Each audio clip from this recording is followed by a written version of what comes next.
Break के बाद आपका स्वागत है। आगे बढ़ते हैं। भारतीय रिजर्व बैंक ने शुक्रवार को घर, कार और व्यक्तिगत कर्ज लेने वालों को भारी राहत दी है। आरबीआई ने 50 आधार अंक या दरों में आधा प्रतिशत कटौती का ऐलान किया है, जिसकी उम्मीद नहीं थी। नीतिगत दरों में लगातार तीसरी बार कटौती की गई है। देखिए खास report.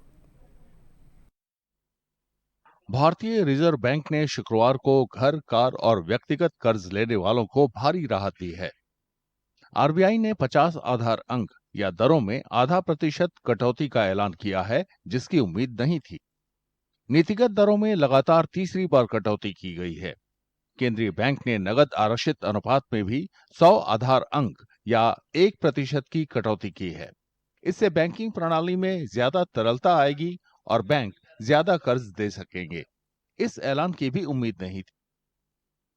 A detailed assessment of the evolving macroeconomic and financial developments and the economic outlook ahead, the MPC decided to reduce, which is widely expected, the policy repo rate under the liquidity adjustment facility by 50 basis points to 5.5%. I repeat, the reduction recommended by the MPC is for 50 basis points to 5.5%. This is with immediate effect. Governor Sanjay Malhotra की अध्यक्षता में RBI की 6 सदस्यीय मौद्रिक नीति समिति ने benchmark repo दर को 50 आधार अंक से घटाकर 5.5% करने के लिए 5 के मुकाबले 1 मत से फैसला किया। समिति में 3 बाहरी सदस्य हैं। रेपो दर वो दर है जिस पर आरबीआई बैंकों को कम समय की वित्तीय जरूरतों को पूरा करने के लिए कर्ज देती है। शुक्रवार को घोषित मौद्रिक नीति में आरबीआई ने नगद आरक्षित अनुपात में भी 100 आधार अंक की कटौती करके 3% कर दिया, जिससे बैंकिंग प्रणाली में तरलता के लिए 2.5 लाख करोड़ रुपए जुड़ गए। इस कटौती के साथ आरबीआई ने 2025 में ब्याज दरों में कुल 100 आधार अंक की कटौती की है।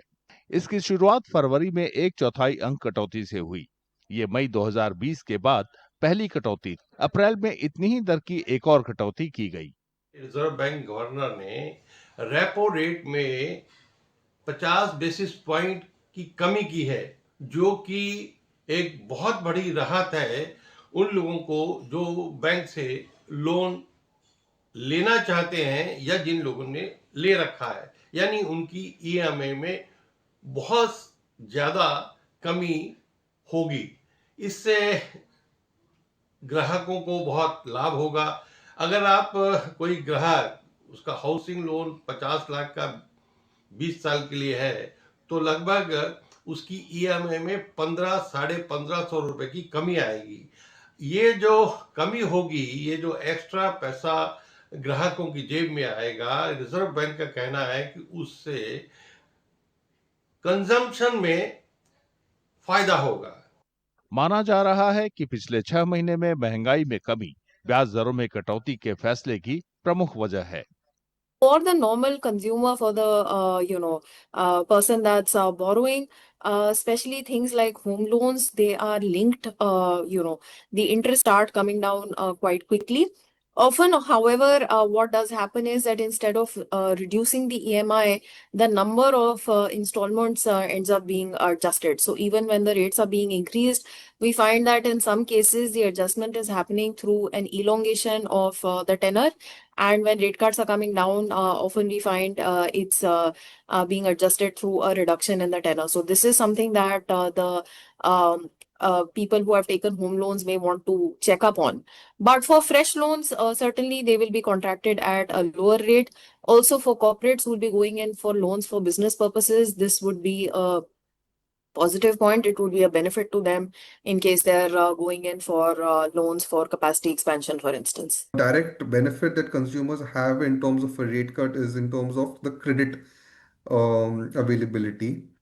We had seen a lag in transmission rates over last month. The liquidity in the market was also tight earlier this year, slowly eased. So provided it better liquidity in the market. The overnight rates were much higher than the repo rate, which is now coming off. So this A repo rate cut and the CRR cut, which is essentially the quantity of money supply, puts in more money into the market, which in turn will enable consumers to get credit easy. RBI ने अपनी मौद्रिक नीति को समायोज्य से तटस्थ में बदल दिया है। आरबीआई गवर्नर संजय मल्होत्रा ने कहा कि आगे की कार्रवाई आने वाले आंकड़ों पर निर्भर करेगी। केंद्रीय बैंक ने 2025-26 के लिए अपने मुद्रास्फीति अनुमान को 4% के पहले के अनुमान से घटाकर 3.7% कर दिया है। आरबीआई की मौद्रिक नीति से न सिर्फ घर, कार और व्यक्तिगत कर्ज लेने वालों को मदद मिलेगी, बल्कि अमेरिकी टैरिफ कार्रवाई से पैदा वैश्विक अनिश्चितताओं के बीच आर्थिक विकास को भी मजबूती मिलेगी।